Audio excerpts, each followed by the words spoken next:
선지를 어떻게 분석하고 어떻게 활용하고 오답 정리할 때 내가 무엇을 포착해야 되는지를 하나씩 알려드리도록 하겠습니다.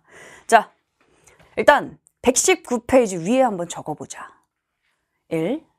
무엇을 묻는가? 헤이 선생님, 무엇을 묻는가 진짜 유치해. 유치 뽕짝하더라도 한번 적어봅시다. 무엇을 묻는가 적어보시고 2. 왜 판단하지 못했는가라고 한번 적어봅시다. 자, 무엇을 묻는가는 두 가지로 나눌 수 있다. 첫째, 내가 지금 문제를 푸는 과정이야. 내가 지금 실전 시험이야. 지문을 읽고 선지를 빠르게 판단해야죠. 선지 판단의 과정에선 분명히 지문의 근거와 연결하면서 판단해야 됩니다. 그래야지만 정확하게 내가 오답의 근거를 확인하는 거지. 자, 근데 실전에서 내가 판단해야 되는 것, 실전에서 선지, 지문의 근거를 찾는 것은 지문의 내용입니다. 자, 다시 이거 지금 이해가 안 갈 수 있다? 자, 여기 선택지 하나하나의 근거를 판단하는 것은 지문의 내용이죠. 지문에서 제시된 정보란 말이야. 그것과 연결해서 빠르게 실전에선 선지를 판단합니다. 오케이. 자, 근데 두 번째가 중요하지. 이건 실전이고 이제 문제를 딱 풀었어. 채점했어. 틀렸네. 그리고 나서 다시 한번 선지를 보죠. 그게 우리가 오답 정리하는 방법이었잖아. 나의 사고의 과정을 체크하기. 자, 근데 그때 다시 봐야 되는 지문의 근거는 내용이 아니라는 겁니다. 내용이 아니라 뭘까 그러면? 이때 무엇을 묻는가에 대한 것은 내용이 아니고요. 출제 포인트입니다. 이거는 옆에서 선지를 하나씩 구체적으로 뜯어보면서 뭐가 출제 포인트고 뭐가 내용이고 내용이 출제 포인트랑 뭐가 다른지를 정확하게 보여드리도록 하겠습니다. 자, 복습의 과정에선 출제 포인트를 보셔야 됩니다. 한마디로 첫 번째 내용은 지문 속에 제시된 정보라면 두 번째 출제 포인트는 출제자들이 어떤 내용을 선지화시키는가를 보자는 거야. 이거 옆에서 우리 여기 17학년도 9평의 법인격 부인론 지문 가지고 그 문제들 가지고 보겠습니다. 그 다음 두 번째, 왜 판단하지 못했는가? 이게 얘기했던 사고의 과정이죠. 나는 그렇다면 그걸 왜 못 봤을까? 내용을 봤다 못 봤다는 전혀 중요하지 않습니다. 출제 포인트인 것을 왜 몰랐는가가 중요한 거지. 그렇다면 대체 뭐가 출제 포인트인가? 나는 이후에 지문을 독해할 때 그럼 어떤 부분들을 놓치지 않고 봐야 하는가? 이 부분이 독해의 보완점을 체크하는 방식이라는 겁니다. 이 내용은 다시 안 나온다고 했잖아? 이 내용은 다시 안 나오지만 이러한 출제 방식은 그대로 나온다고요. 그러니까 여러분들이 실전에서 문제를 풀 때와 이후에 오답 과정을 통해서 다시 한번 내가 선지와 지문을 분석할 때 봐야 되는 포인트는 좀 달라야 된다는 겁니다. 자, 한번 옆으로 가서 우리가 자, 이제 1번, 2번, 3번 문항과 선지를 좀 적어놨습니다. 1, 2, 3번을 다 맞은 사람도 있겠고 뭐 몇 개 틀린 사람도 있겠지. 옆에다가 출제 의도와 포인트를 한번 다 적어보도록 하겠습니다. 그래야 그 부분의 출제 포인트를 내가 지금 놓쳤다는 게 되는 거니까. 1번은 1번입니다. 사단성을 갖춘 단체는 그 단체를 운영하기 위한 기구를 둔다. 실전에서는 보면서 사단성 갖춘 단체, 그 단체를 운영하기 위한 기구를 뒀지. 이건 내용에 대한 확인이죠. 내용의 근거를 가지고 1번을 맞다고 판단하는 겁니다. 근데 이제 오답의 과정에서 그 내용 말고 그 내용이 무엇인가를 찾는 거죠. 자, 지금 1번을 틀린 사람들은 단체가 사단이 되는 요건 4가지 있었는데 강좌에서도 강조했던 지점입니다. 왜냐면 단체들 중에서도 이 1, 2, 3, 4, 4개의 요건을 반드시 갖춰야지만 사단이 되는 거니까. 요건, 조건이 핵심인 건 우리가 1강에서부터 했습니다. 그죠? 요건이 곧 조건 같은 겁니다. 자, 조건 4개 중에 하나에서 나온 게 1번 선택지입니다. 1번을 틀렸다? 난 여전히 조건이 중요하다는 사실을 인지하지 못했다는 거죠. 출제 포인트 항상 조건입니다. 특정한 이 개념이 되기 위한 조건이라는 것은 핵심이라니까. 조건과 결과는 그냥 매번 나오는 출제 포인트입니다. 반드시 기억을 좀 해주세요. 1번 조건에 대해서 나온 거죠. 2번 봅시다. 2번은 주주가 여러 명 주식회사 주주는 사단의 사원에 해당한다. 자, 이것도 내용을 보면 그렇지. 주주가 사단의 사원이지. 이건 내용에 대한 근거, 실전에서는 그렇게 보시는 게 맞습니다. 내용 가지고 근거 확인하는 거니까. 근데 오답의 과정에서는 어떻게 봐야 된다? 이건 지금 뭘 묻고자 하는 건지를 생각하자고요. 주주가 구성원에 포함이 되네? 자, 이거는 여기서 나왔죠. 우리 이 지문의 핵심은 개념이 계속 안으로 들어간다는 얘기지. 어디까지 들어가? 주식회사가 나올 때까지 들어가. 그죠? 자, 이때 이 하나의 개념이 점점 들어가잖아, 안으로. 그랬을 때 이 개념의 특징과 이 개념의 특징, 이건 사실은 우리가 층 위가 다르다고 보통 표현합니다. 나의 열정의 분필이 완전 부서졌어. 자, 이것으로 가보겠습니다. 층 위가 다르다고 합니다. 1층, 2층, 3층 이렇게 생각해보자. 아, 얘가 1층, 2층, 3층이구나. 자, 이렇게 특징이 내려갈 때 이 위에 있는 개념이 갖고 있는 특징은 아래에 있는 개념이 가지고 있을까? 자, 예를 들어 물론 이 개념의 심층화도 어떤 지문의 내용이냐에 따라서 차이는 있을 수 있겠지. 반대의 경우도 있을 수 있습니다. 아래로 내려갈수록 넓어질 수도 있겠지. 아래로 내려갈수록 좁아질 수도 있습니다. 자, 근데 우리 지문에 나와 있는 이 개념의 심층화의 과정으로 본다면 이건 이거지. 제일 위가 개야. 제일 위는 동물로 갑시다. 동물. 그 밑이 개야. 그 밑에 뽀매가 있습니다. 뽀매는 개의 특징을 갖고 있을까? 갖고 있죠. 개는 동물의 특징을 갖고 있을까? 갖고 있겠죠. 이겁니다. 그래서 밑에 나와 있는 주주, 이 4단에 속하는 주주, 주식회사에 속하는 주주들, 이 주식회사라는 게 4단의 하위 범주였잖아? 그러니까 이때 나와 있는 주주는 4단의 특징 중 하나인 구성원에 속하는 게 맞다고요. 그래서 이 경우는 지금 포함입니다. 개념이 안으로 들어갔을 때의 포함 관계를 물어본 거죠. 자, 3번. 얘들아, 3, 4, 5번은 이제 놀랍다. 요건 보이죠? 3번. 법인격을 얻은 4단, 재산에 대한 소유권의 주체가 될 수 있다. 이것도 어디서 나왔지? 등기를 해서 법인격을 얻으면 이게 바로 권리 능력을 갖기 위한 조건이었죠. 이것도 조건에서 나온 겁니다. 5번은 똑같은 말이야, 심지어. 이 등기를 얻으면 권리와 의무의 자격을 가질 수 있다? 이게 권리 능력이죠. 조건입니다, 역시. 4번. 4번은 얘들아 뭐랑 똑같니? 보십시오. 4번은 1번과 똑같죠? 1번만 맞히거나 4번만 맞췄으면 바보입니다. 바보란 말 좀 너무 심하지? 바보탱이 탱탱이. 1, 4번은 똑같단 말이야. 단체가 4단이 되는 1, 2, 3, 4의 4개의 요건 중에 하나는 1번 선지에 하나는 4번 선지에 들어간 겁니다. 그러니까 둘 중 하나만 맞은 게 이상한 거지. 왜냐면 그 부분이 조건의 포인트라는 걸 알았더라면 둘 다 이상하다 생각했거나 둘 다 맞았거나 둘 중 하나가 돼야 되지 않겠어? 그렇지 않았다는 건 난 어떠한 기준도 없이 그냥 읽고 눈에 걸렸을 때 우연히 맞췄다는 얘기가 되는 거죠. 그래서 내용을 보지 말고 출제 포인트를 보자는 건 대체 무엇을 가지고 냈는가? 조건과 포함입니다. 여긴 지금 1, 3, 4, 5가 다 조건이라는 거. 자, 2번 가봅시다. 이번에 1번? 자, 일단 2번에 발문에 주식회사라고 써있지. 이것도 굉장히 중요했잖아. 우리 8강에서 1문단이 쭉 내려오는데 정보 굉장히 많죠? 1문단 굉장히 깁니다. 근데 죽어도 주식회사가 안 나와. 주식회사는 저 밑에 나옵니다. 그렇다면 우리는 읽어 나가면서 여전히 주식회사가 나올 때까지 계속 안으로 들어간다는 사실을 알 수가 있죠. 왜? 문제 하나에 나올 정도로 주식회사는 가장 중요한 핵심 개념 중 하나니까. 맞죠? 자, 1번 봅시다. 1번 여기서 1번의 문제를 맞췄다고 할지라도 1번 선지를 맞췄다고 할지라도 이때 중요한 건 얼마나 빠르고 정확하게 맞췄냐지. 그리고 이 내용이 중요하지 않다니까. 이 내용 다시 안 나온다고 했죠. 대표이사가 주식회사를 대표하는 기관이다라는 것을 우연히 운 좋게 이 내용을 읽고 맞췄다면 그건 의미가 없습니다. 의미가 없고요. 자, 1번은 정의라고 옆에 적어봅시다. 대표이사는 주식회사를 대표하는 기관이다. 지문 속에서 어떻게 나왔지? 이 정보가 정의돼서 나왔습니다. 이게 출제 포인트라는 거죠. 우리가 1강부터 계속했던 거, 정의 찾기. 심지어 이 정의는 지문 속에 몇 번 나왔었어? 2번 나왔지. 한 번 나오고 이처럼 가지고 한 번 더 잡아주고 옆에 오른쪽 다단에서 한 번 더 나왔죠. 몇 번을 알려주는 거야. 1번 정의인데 눈에 진짜 안 보입니다. 왜? 우리가 생각하는 대표이사는 사람.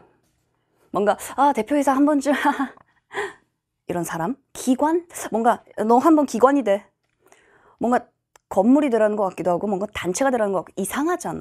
그래서 사람 대표이사와 기관은 딱 봤을 때 직관적으로 느낌이 잘 안 오는 단어들이란 말이죠. 근데 이 개념을 딱 붙여놨습니다. 그러니까 학생들이 판단할 때 좀 시간이 걸렸죠. 여기서 선택지가 어마무시하게 짧잖아.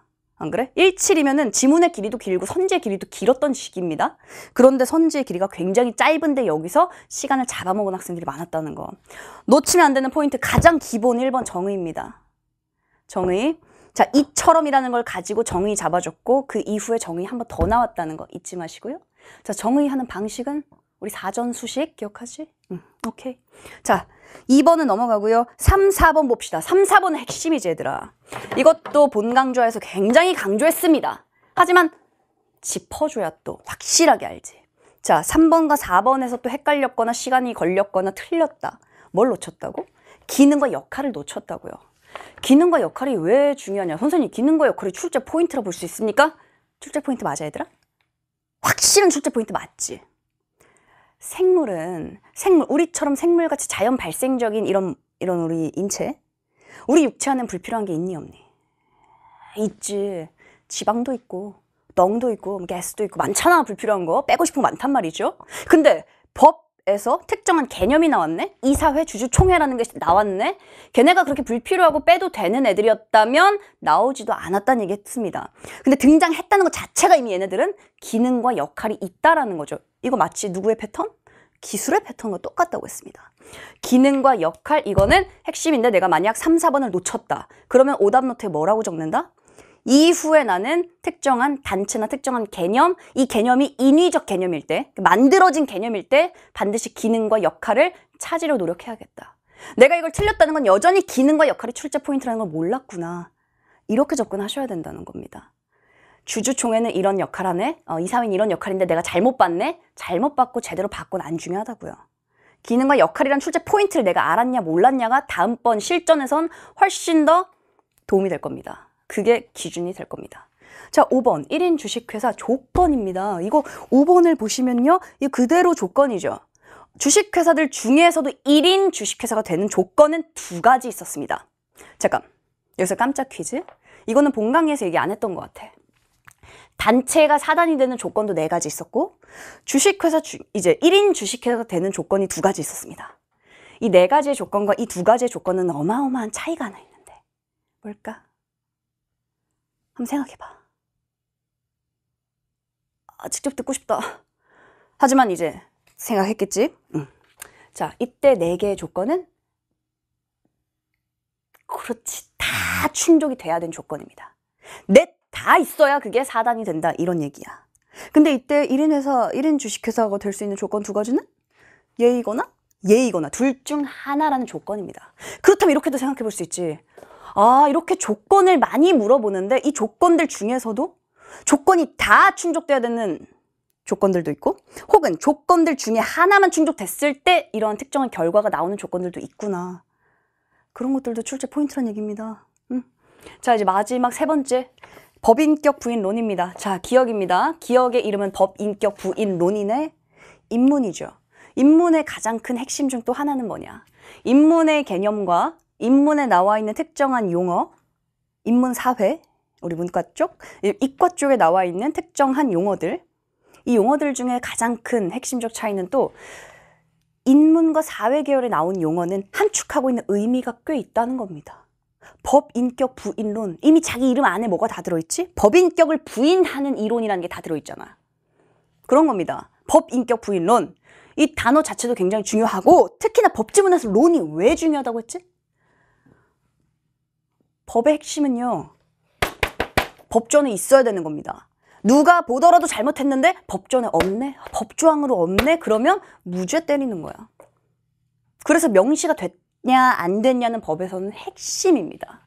근데 법인격 부인론이라는 이름 자체가 이미 명시가 안 됐다는 걸 알려주는 거죠. 얘는 조항이 아니라 지금 하나의 이론이잖아. 하나의 견해고 하나의 생각, 하나의 주장일 뿐이죠. 그것도 핵심이라는 겁니다. 자, 그래서 이제 또 중요한 거, 적절한 것은을 물었습니다. 적절한 거. 얘들아, 적절한 것을 물었다는 것은 핵심을 묻는다는 얘기였지? 자, 법인격 부인론. 지문 안에 법인격 부인론이 나온 이유는 단 한 가지였어. 생각해볼까? 자, 이 지문 의외로 뜯어보면 굉장히 심플합니다. 자, 뒤쪽에서 1인 주식회사라는 그래, 이런 예외적 상황이 있을 수 있는데 그 안에서 문제가 생긴 경우가 문제네? 그 문제를 해결하기 위한 유일한 해결책이 법인격 부인론이었습니다. 지문 속에서. 한마디로 법인격 부인론이 지문에 등장한 이유는 문제에 대한 해결책으로 등장했다는 거지. 그게 하나의 핵심입니다. 얘가 갖고 있는. 물론 그 외에 다른 내용 나올 가능성도 있겠죠? 자, 일단 한번 1번부터 판단해 봅시다. 자, 회사의 경영이 이사회에 장악되어 있는 경우에만, 경우도 조건이죠. 경우 동그라미 치시고 예외적 법인격 부인론 적용할 수 있다. 자, 법인격 부인론 예외적으로 적용하는 그 하나의 경우는 뭐였다고? 지문 속에서 뭐였습니까? 유일한 하나의 경우가 있었죠. 회사와 거래 관계에 있는 사람들이 재산상 피해를 입는 문제 발생. 딱 한 개의 문제였습니다. 1번은 문제 상황 자체가 X지. 지문 속에 나온 문제 상황도 딱 한 개였고요. 이 문제 상황이 아니었습니다. 그 문제에 대한 해결책이 법인격 부인론이니까 1번은 X. X. 자, 제일 중요한 핵심 중 하나인 문제 상황을 내가 중요하게 보지 않았구나. 이게 선지 분석이고요. 그 다음에 그렇다면 난 이후에 어떻게 해야 되는가? 이후엔 이러한 문제와 문제에 대한 해결로 등장한 게 법이니까 법의 존재 자체가 갈등에 대한 해결이잖아. 그렇다면 문제는 핵심이었단 말이지. 나는 여전히 사회 법지문의 핵심을 여전히 몰랐구나. 조금 반성하고 앞으로는 각성해야 되겠다. 이런 생각하시면 되겠죠. 그래서 문제 상황이 나왔을 땐 그 문제 상황 자체를 중요하게 봐야겠구나. 어떤 문제 상황인지. 자, 그 다음 두 번째입니다.